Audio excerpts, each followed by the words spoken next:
What we are going to continue to do today is solve quadratic equations using factoring. And we're going to start off with the idea that no matter what the quadratic equation looks like, we want to do a number of things to it. The first thing you want to do is you want to zero it.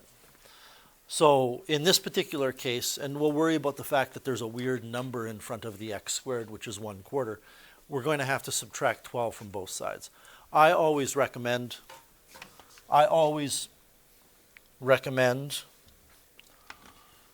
zeroing the quadratic equation so that the quadratic term is positive. Okay?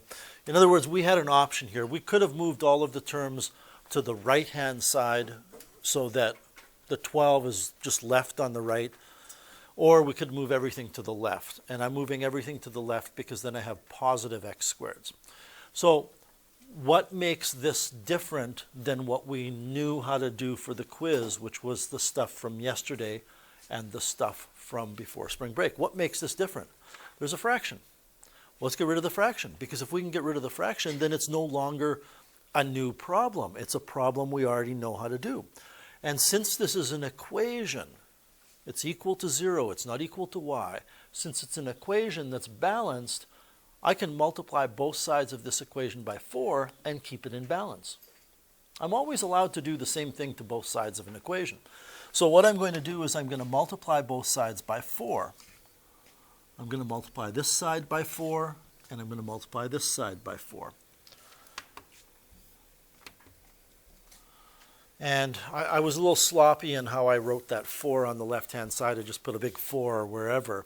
That 4 is really 4 over 1, so I kind of want to keep fractions lined up. When I multiply the right-hand side by 4, by the way, I still get 0. When I multiply the left-hand side by 4, I need to do this. I need to multiply that, I need to multiply that, and I need to multiply that. So what happens when I multiply 4 by 1/4 x squared? Well, I have to multiply 4 by 1/4. And 4 times 1/4 is 1. So I'm left with 1x squared, which I guess is the point of multiplying both sides by 4. Now we don't have a fraction anymore. When I multiply the 4 by the negative 2x, I get negative 8x. When I multiply the 4 by the negative 12, I get negative 48. We'll just double check that. The 4 times the 1/4 gives me a coefficient of 1 on the x squared. The 4 times the negative 2 gives me a coefficient of negative 8 on the x. And 4 times negative 12 gives me negative 48. Not only have I gotten rid of this being a today problem, I've skipped over yesterday and I'm back before spring break, aren't I? Because the coefficient here of the x squared term is 1. And this is, this makes me happy. It really makes me smile when students get this idea that you take a problem that's new to you and you just turn it into, with a little flick of the wrist or snap of the finger, you turn it into a problem that's not new to you, that you know how to do. So now we can factor this.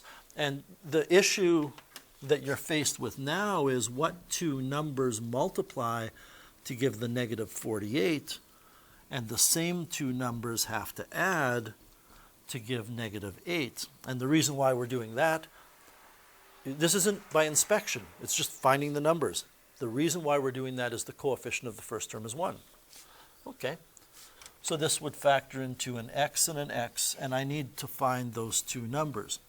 Well, when I see 48, the first numbers that spring to mind are 6 and 8. And I know that one has to be positive and one has to be negative, but regardless, that's not going to give me the negative 8 in the middle. But I also know that 4 times 12 gives me 48. And 4 and 12 are separated by 8, so if I make one positive and one negative, I can squeeze a negative 8 out of that. In other words, everybody, the numbers are positive 4 and negative 12. And now we can solve it. And you know what? I mean, we're going to solve it, but this first line you can see on the top of the screen here, that's the new stuff. Everything after that is easy. So now I can write x plus 4 equals 0. I can write x minus 12 equals 0. Now it becomes even simpler. I'm back in early junior high / elementary school. X is negative 4 and x is 12. Does anybody have any questions with that example? The lesson with this example is fractions are bad. They're not bad like we can't use fractions, but if we can get rid of fractions, we make our jobs easier.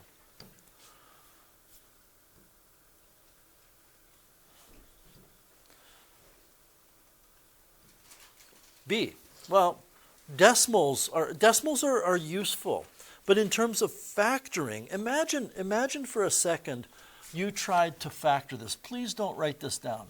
Imagine for a second you said, I'm going to put something here and here that multiplies to give 0.3x squared. And then I'm going to put something here and here that multiplies to give 8.1. Do you see how awkward that is? Yes? I mean, we would rather not deal with decimals. So how do I get rid of decimals? Well, let me rewrite this, and I would recommend you rewrite it as well. Just leaving yourself a little bit of room, spacing things out a bit. Well, I can multiply both sides of this equation by 10. And that's going to move the decimal one place to the right, not requiring any decimals. The 0.3 is going to become 3. The 1.8 is going to be 18. The 8.1 is going to be 81. And then I'm in the realm of integers, of numbers that are not decimals, positive and negative whole numbers.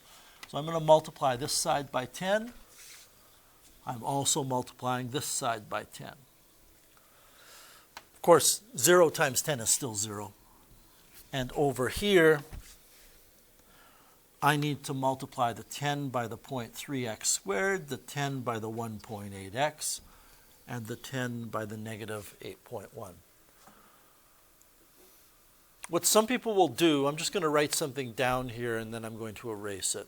What some people will do is the following.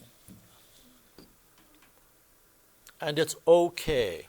I just don't know if there's anybody in the room who would prefer to do what I'm going to write compared to what I have written.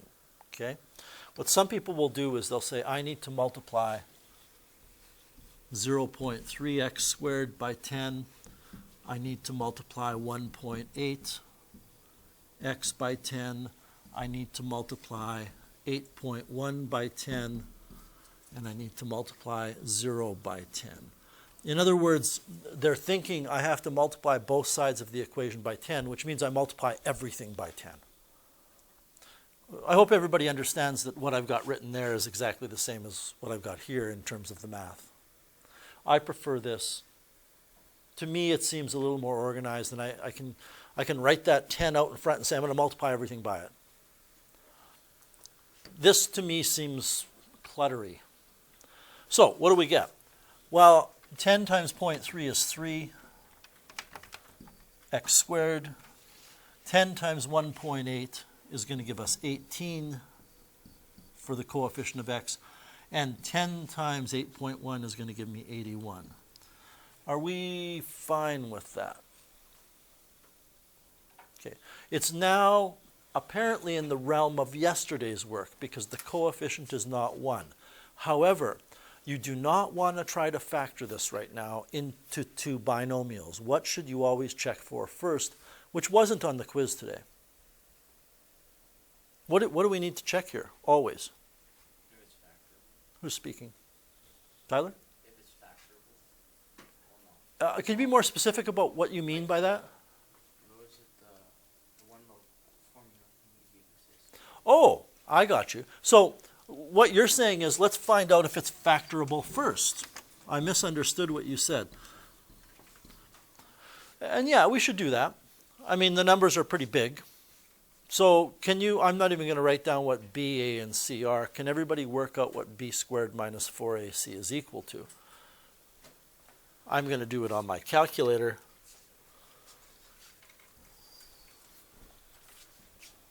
So this is that trick I taught you, I believe, yesterday. b squared, that's 18 squared. I don't need the 18 in brackets because it's positive. Minus 4 times a, which is 3 times negative 81, is going to give me this. I think that's a perfect square. Pretty sure it's a perfect square. So it's factorable. Okay. Now, the other question, though, that I want to know if you have an answer for me regarding is this. Before we dive in and start doing this, what should we be looking at? And actually, I'm going to write this down. Was it 1296? Yeah. It's a perfect square, which means it's factorable. And by the way, you would never need to put any of that you're looking at on a written response. Okay, but that's just us. It was a good idea. We should check to see if it's factorable before we dive in. But there's something else here. What is it we should look at? Right. Is there a greatest common factor? Because if there is, if we can factor that 3 out, then guess what? It becomes even simpler, right? Well, 3 divides into 18, and I'm pretty sure 3 divides into 81 27 times. And again, we're doing that flow of going from something, look at the original equation, to this equation right here, which is simpler to work with, to the following,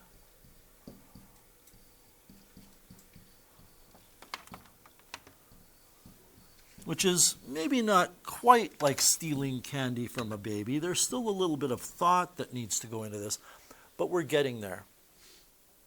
Now you can look at the fact that this is 3 times 2 binomials. I don't need to use inspection or trial and error. I'm just looking for 2 numbers that multiply to give negative 27. Well, as soon as I see 27, I think 9 and 3. And 9 and 3 are separated by 6. And I know the 27 is negative, so one of the 9 and the 3 has to be positive and one negative. This will do the trick, won't it? Okay. Now, listen. Are we all fine with saying x equals 3 and x equals negative 9? I think that's reasonable. Don't get me wrong, if it's a written response question, you need to show that middle step where you write x minus 3 equals 0, x plus 9 equals 0. But you're in learning and I'm in teaching mode, so we'll just dive to the answers. Let's try another one. Okay, well, fractions again. Let's zero the equation first. Let me rewrite this. I'm always a little perturbed, bothered, by the fact that when things are typed out, they take on a different appearance than they would if you write them out. I think if you wrote that out, you would write it out a little bit differently, or you should write it out a little bit differently. It should be spaced out a bit more. And do you notice where I put the x squared? It's up top, right? When we type it out, that x squared gets kind of put dead vertically in the middle of that fraction. But it really is on the top. There's 2 things I need to do to prep this for factoring. 1, I need to zero the equation. 2, I need to get rid of the fractions. Which side of the equation should I be moving stuff to? Excellent. That side, because I want positive x squareds. For goodness sake, you never want to end up with negative x squareds and try to factor into binomials from negative x squareds. That's weird. So I'm going to move to the left side. The negative 3 halves x squared becomes positive 3 halves x squared. Then I have plus 13 halves x. Then I have minus 5, and this is equal to 0. Well, now I need to get rid of the fraction. So I'm going to multiply both sides by 2.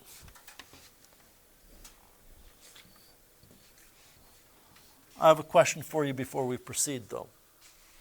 What if, and you know me by now, I play the what if game a lot. What if the question was not what it was, but instead it was the following?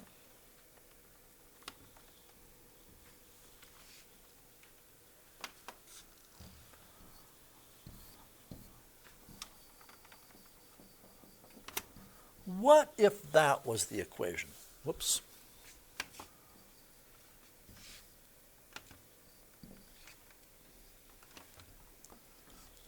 What if it was not negative 3 halves x squared? It was negative 3/4, and I move that over, and I get this line that you're looking at here. How would I cope with that? Remember, I want to get rid of the fractions. What would I have to multiply both sides by?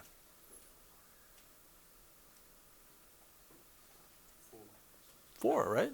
4 would do it, because when I multiply the 4 by the 3/4 x squared, the 4 over the 4 will cancel.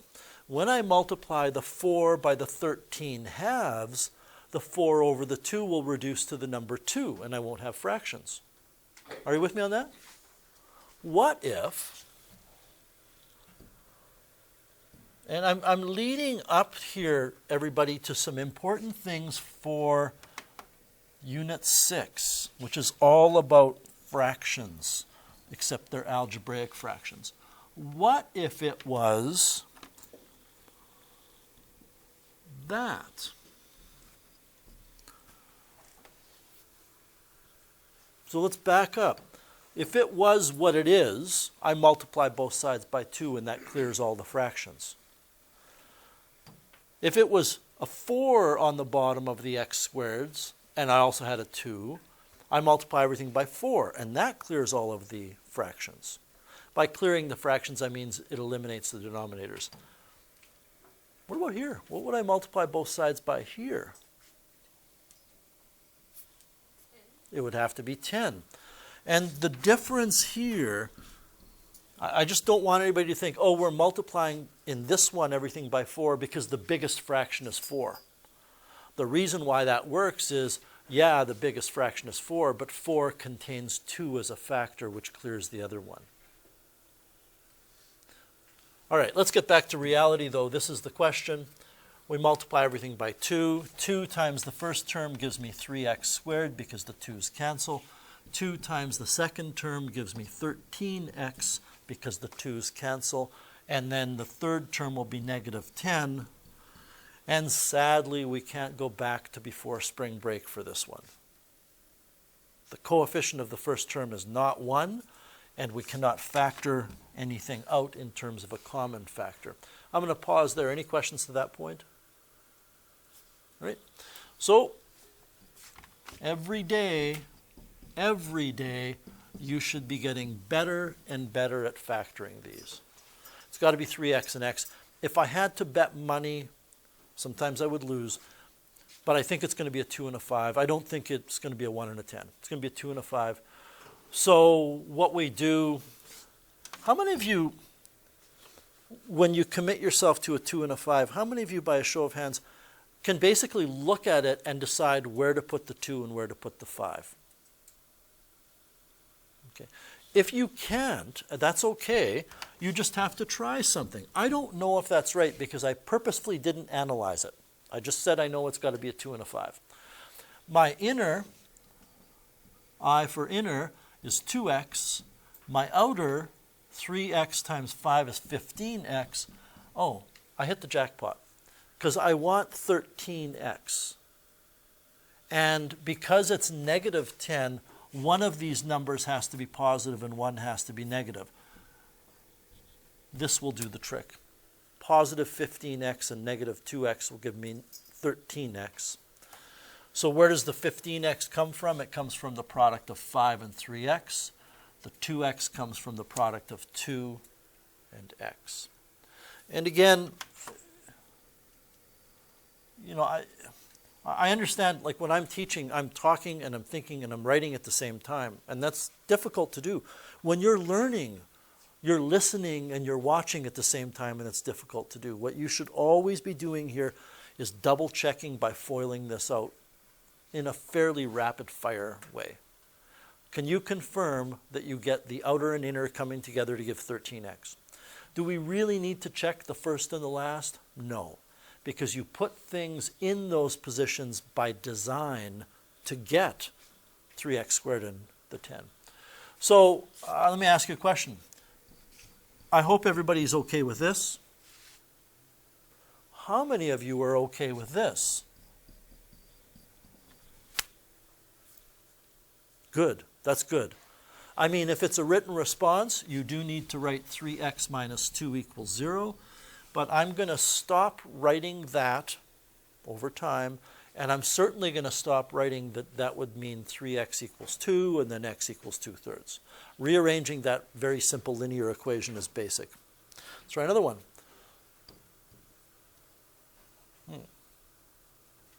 Wow. That's weird. Because I want to review something with you, we have ax squared plus bx plus c equals 0. I just want to check, this is your e? Okay. This is a quadratic term. This is a linear term. And this is a constant term. When you have no linear term, there are two ways that you can do this question, but there's one way that will always work. Does anybody remember what you call this particular type of expression? You do? It's a difference of squares. And when you have a difference of squares,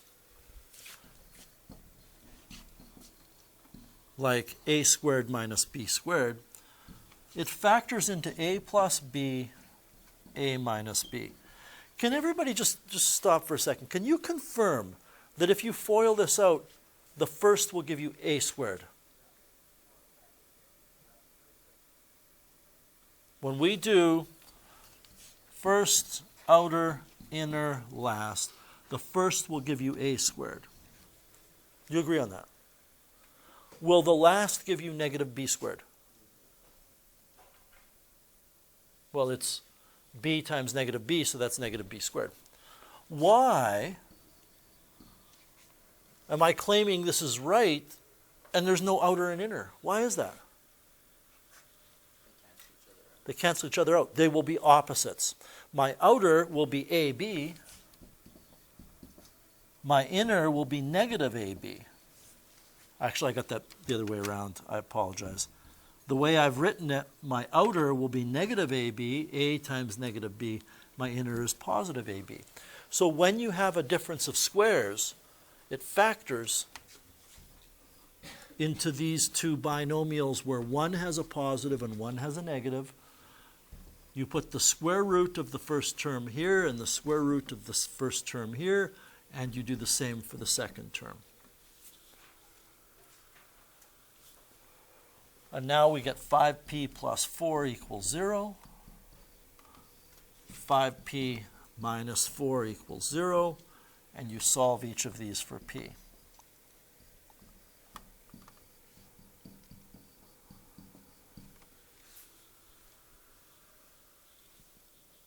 We okay with that one?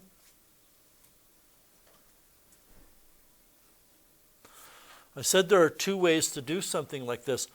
This that we just did on the left of the screen won't always work because maybe the numbers are not perfect squares. So instead what you can do is this, and this will always work. If there's no linear term, instead of zeroing it, rearrange for the variable. I'm going to add 16 to both sides. Then I'm going to divide both sides by 25. Then what do I have to do to both sides to get p? Square root. Okay, just a second here though. Excellent. Square root 16 over 25. I don't like working left to right. And if you have to work left to right, use an arrow like this to indicate that's what you're doing. Don't go equals, equals, equals. The square root of 16 is 4. The square root of 25 is 5. Hang on a minute here. We only have one answer. There's supposed to be two answers. What if I intentionally left out here? Okay? Plus or minus. So then you get two solutions. P equals 4/5, P equals negative 4/5. And you know, we're going to be entering into a realm in math in high school soon for you, where it's not that you always do the same thing. You have options.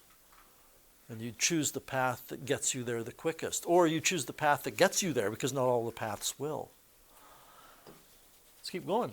Oh, well, we got decimals. Let's get rid of the decimals first. We can zero the equation first, or we can get rid of the decimals. 0.36 minus 0.81 x squared. I'm just rewriting it a little bit larger. What am I going to have to multiply both sides by to get rid of the decimals in this question? 10 won't do it. 100, sure. I got to move the decimal place 2 places to the right. So I multiply everything on the left by 100, everything on the right by 100. 100 times 0 is still 0. And then I get 36 minus 81 x squared. Is this a difference of squares? Okay, so let's unpack this. Is this stuff on the left a difference? Yes, because there's a minus. It's a difference of 2 things. Is 36 a perfect square? Sure. Of what? 6. Is 81x squared a perfect square? Yep, of 9x. But I would prefer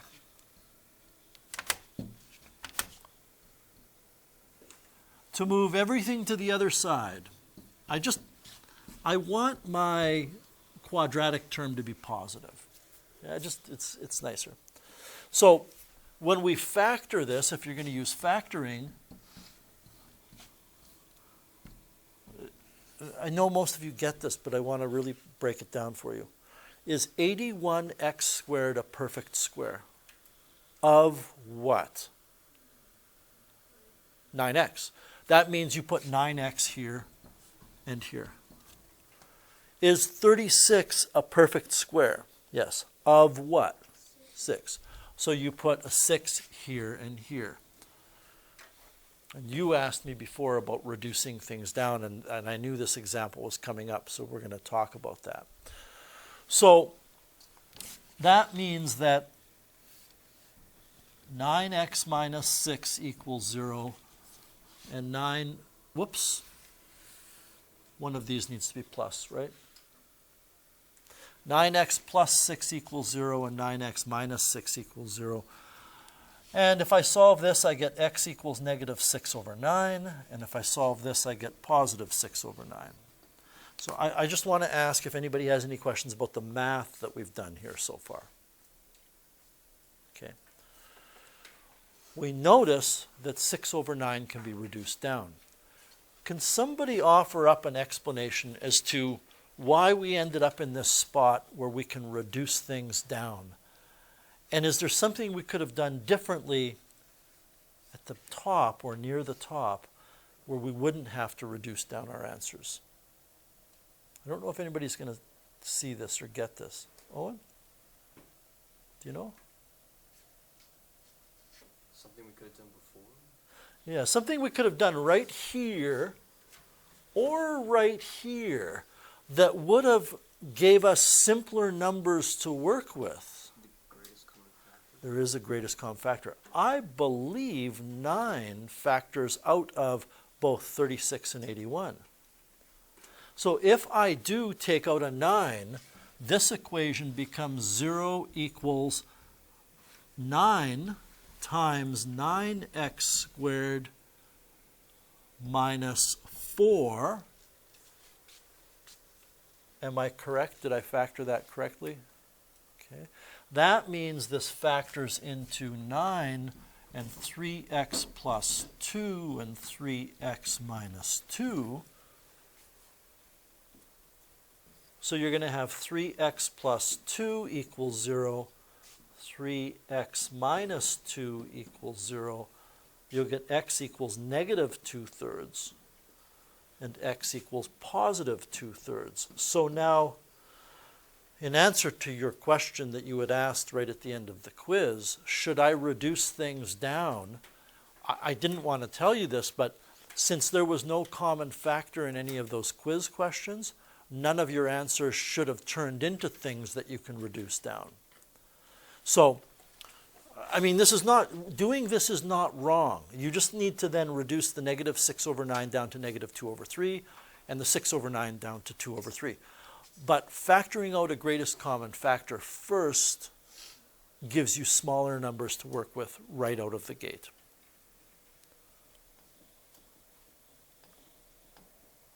Two more.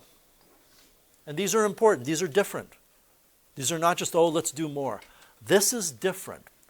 Quadratic expressions have a quadratic equations must have a quadratic term. They can have a linear term and they can have a constant term as well. But, as this example shows you, they don't have to have a linear term. And this one doesn't have to have a linear term. This example is missing a constant term. And it's interesting as a teacher that students make this more complicated than they need to.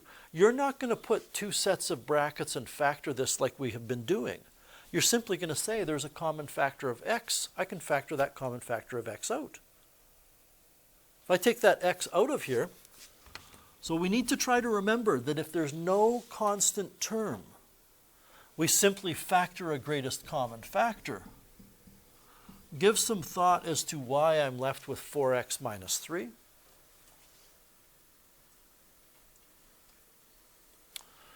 A question for you. I'm going to, if you're writing this down, leave a bit of room because I do want you to write something else in a second. How many of you see that x equals 3/4 is a solution? Okay. What's the other solution? Does anybody know? Use your hand if you know, though. Don't just shout it out. Does anybody know what the other solution is? Declan? 0. It is 0. Because the reason why we get 3/4 is this factor right here equals 0. And you solve that. The other factor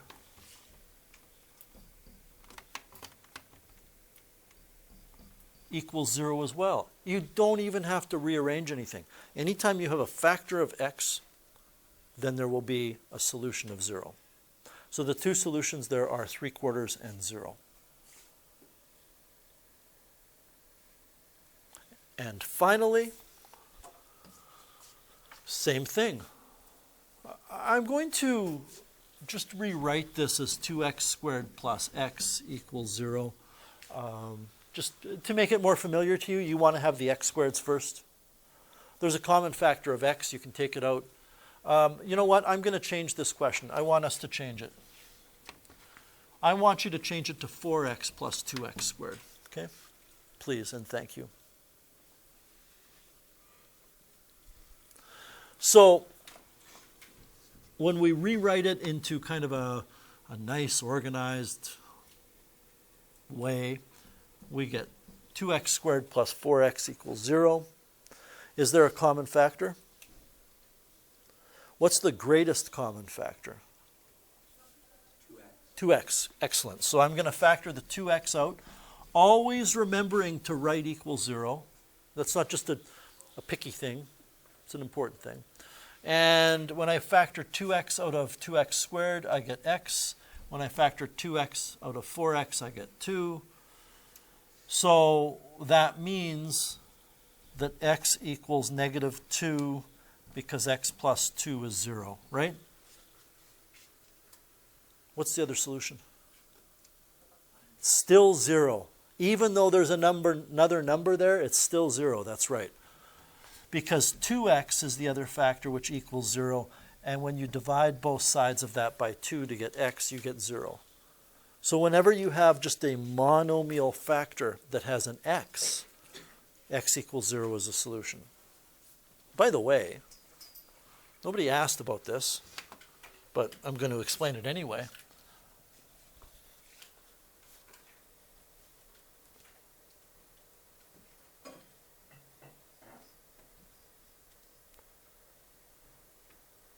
When we do something like this equation here, and I solve that, I take this factor that I'm underlining in black and I set it equal to 0 right here. I take this factor that I underlined in red and I set it equal to 0 here. Why don't I worry about setting this factor? And it is a factor. Why don't I worry about setting that factor equal to 0?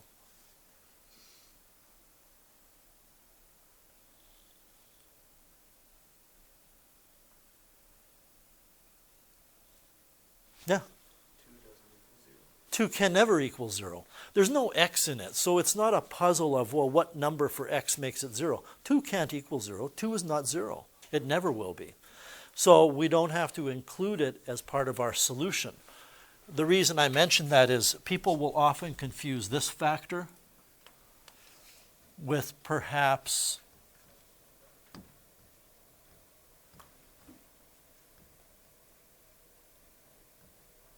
this factor.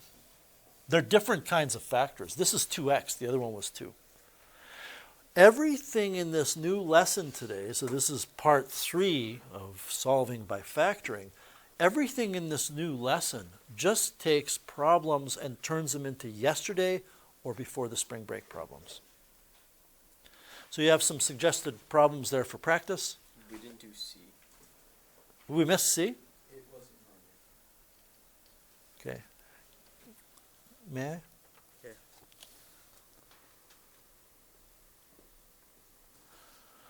If you want, you can get started on this. I'm going to quickly do C if you like.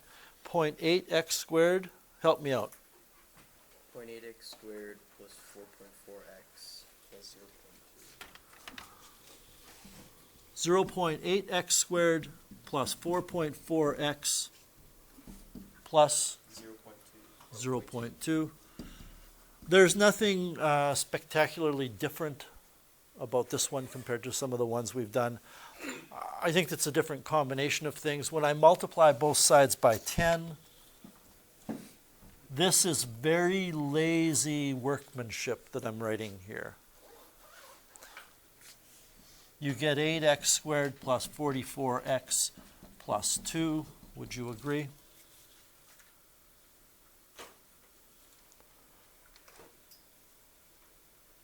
Is there a common factor? I can take out a 2. I think I now know why I included this one, but we're going to double check.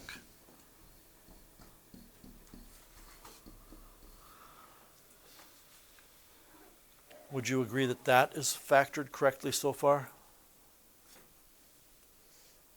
Is the quadratic factorable? I don't know that it is. I think we might have to do the b squared minus 4ac thing. But can somebody, well, let's calculate b squared minus 4ac. Not factorable. Doesn't mean there's no solution. We're going to come back to this problem one day, probably be Tuesday of next week, and see that there are solutions. We just can't find them by factoring. If you were to graph this, it will be a parabola that has 2x intercepts. So you can make a note here that C is not factorable, and that's why I had that extra one. You got about 10 minutes here to work on some of these problems, roughly. We're really steeped in algebra right now. So what we're working on is developing your algebra skills. Every day you'll get stronger and stronger at working with this stuff. And it becomes important for later.